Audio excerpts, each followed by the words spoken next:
Hello and welcome back to another video.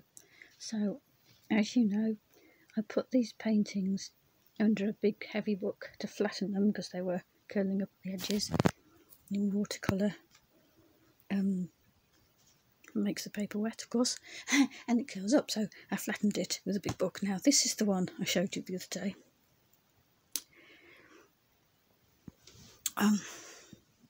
It was starting to curl up the edges, so I put it under the big book, and I'm going to show you the other one now. So this is the other one that I did after I'd done that one. I showed you it before. I'd just drawn a horizon line there, and that was all I'd done. Because with that one I actually drew more of the hills and the cottage in it. But this one was just an horizon, the rest was just done with paint. So the first thing I did was a sky with a very light blue that you could hardly see. And then I left that to dry. And then I did this mountain in the background there with a very, very light yellow ochre, very diluted to make it lighter. And then when that was dry, I did this. Actually, no, I didn't use yellow ochre. I used champagne because they said do it in a very light pink. That's right. It wasn't yellow ochre at all. It was champagne that I used for that. It looks a bit like yellow ochre but it's actually champagne, yeah.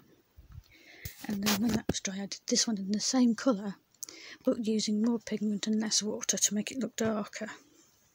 And then I let that dry again, and then I went on to the next part of the painting, which was these.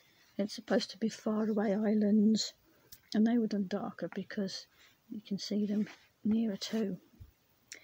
And then when that was dry, I painted the whole of the foreground in this blue watercolour.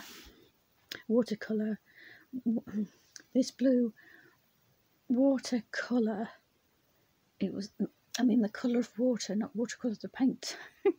It was watercolour of the paint, but it was also watercolour, in other words, the colour of water.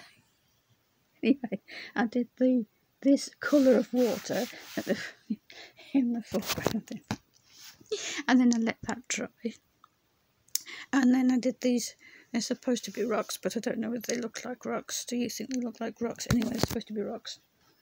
I did these rocks down the side. There's like a cliff there, and then at the bottom here, more rocks. And if these are just rocks, I don't know how trees can. Well, I suppose trees can grow in rocks if there's soil underneath the rocks. Anyway, when that was dry, I did the trees. Now, as you probably know, I'm not very good at trees, but I did my best. I did the trunks and trying to get them to taper thinner at the top, because trunks don't get thicker at the top, they get thinner, so they get tapered thinner to the top. And then put some branches in, and then I put some green on for the leaves, and that was it. I let it dry, and then because it was curling up like the other one, I put them both underneath a very heavy book to flatten them, and it looks like it's worked. It has worked. You see, they're not curling up. Maybe at the very edges they're curling, but they're basically flat. So that's good. That's the two watercolours. And these are for the London art course, that is the correspondence course that I send them off to London to. I don't take a taxi to London, everybody. No, taxi is to Wall Village Hall, which is just round the corner from my house. Well, not round the corner, it's about 15 minutes away. 10 minutes actually, because taxi drivers like to bomb it down those country lanes. A taxi to London would cost a lot more than £7.80. Anyway, so this is for the London art course.